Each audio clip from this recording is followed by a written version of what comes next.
Okay, so we're here with period 6, and we're going to continue with our units on systems, on linear systems. But today, we're not going to do any graphing. It's going to be done algebraically. All right, so yesterday, we spent the bulk of our time looking at graphing a system, those two lines, and looking at where they intersect. You got to see those rare cases where there's the exact same line. All right, we had many solutions, or where they were parallel lines, you had no solution. So today, we're going to use two algebraic methods to solve these systems. The first one is called substitution. Here are the steps that we're going to follow for substitution. All right, they're on your slides. I'm going to show you in an example of how we're going to do all of those steps. So take a look at this system. What do you notice about this system? One of them is in slope-intercept form. What form is this one in? Standard form. Very good. All right. Now today, I don't need them to be in slope-intercept form. All right. That was yesterday. Why did I want them to be in slope-intercept form yesterday? Because we graphed them yesterday. Today, they don't have to be. But when I look at doing these substitution problems, I'm hoping to see one of them says y equals or x equals. And this one right here says y equals. Okay? So I'm going to rewrite x plus y equals 7, but where it says y, I'm going to replace it with x minus 1.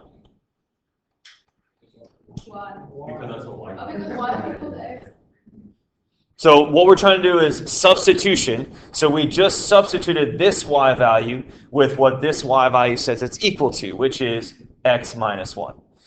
Please put it in parentheses every time. You're going to see how that's important when you guys start doing these on your own. Any questions on so far the setup? Well, it's always been one system, right? It's one system, but this method, basically, we end up solving one equation, yes. All right, we're kind of like putting them together. Well, so I want your brain to see, Sebastian, that this right here is just rewriting the second equation again. All right, so right here in parentheses is my y. But what is y equal to? X minus 1. So it replaces the y.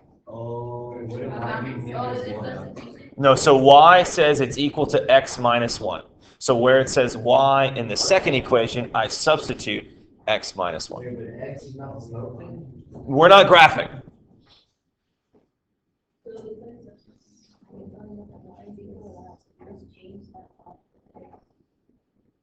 So like, Sebastian, if this had said y equals orange, then I would have replaced this y with orange. You're just substituting where it says that letter. Okay? Now, because there's nothing in front of those parentheses, I can just take off the parentheses. All right, what is x plus x? 2x, all right? And we have 2x minus 1 equals 7. If you're looking at this right here, you should notice this is something you've done many times in your algebra career. All right, this is solving a two-step algebraic equation. All right, so you're going to move the minus 1 over with addition. So you get 2x equals 8, right? Because you move the minus 1 over with addition. All right, divide both sides by 2, and you get x equals 4. Now, think back to yesterday. Yesterday, when your lines intersected, what was our solution? It was an ordered pair, the intersection point. So it was always an x and a y when they intersect. So far, I only have one of the two pieces. All right, so we're not done. This is only halfway finished. I need to plug it back into one of the original equations to find y. Your choice. Which one would you like to choose? It doesn't matter. Y. The first one? Okay, so if we do the first one, that's y equals x minus 1. I'm going to replace that x with 4. Now you could have used the second equation. It doesn't matter.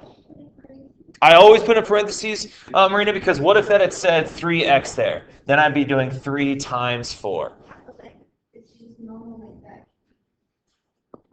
All good. All right, so what is y? It's 3. So what is my solution to this system? Where do these lines intersect? No, not 3, 4. Make sure you have the order correct. It does matter. 4, 3. So we're saying if we were to graph these lines, what point would be the intersection point? 4, 3. This ordered pair makes both of these equations true statements. So this is the solution. So what's the independent? Are we classifying right now? No. So if your brain wants to classify, because we found exactly one solution, this system is consistent, independent, with exactly one solution. Yes, Carlos first. Sorry, Marin. If I were to plug in the second one? So if I plug in the second one, I would have done x plus y equals 7. So 4 plus y is 7. So what number plus 4 gives you 7, Carlos? You'd find the same thing. Y equals 3. So it doesn't matter. Yes, Marina, question. So is one always going to be in slope? No, that's a great thought, right? So now that you've asked that question, look at what you're about to do. Yes. Well, let's look at them. Number one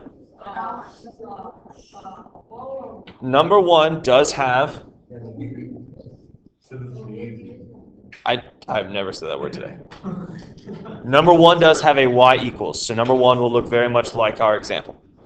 Number two, it's up here, so you're going to do it. Number two also has a y equals. Right? Did you ever see it? Okay. But look at 3 and 4. 3 and 4 are not, and none of them are in slope intercept, and there's none that says x equals. But if you look at the first one, do you see how this is a step away from being y equals? So this is one step away from being ready to go. Same thing with this one. You're just going to move it over so it says y equals. All right, that's what you have to do in 3 and 4 before you do that problem. Okay? Questions before I send you? Because there are maybe 15 minutes to do these 4. Yes, Camilla. For the first one, the -3 of the negative 3x minus Problem.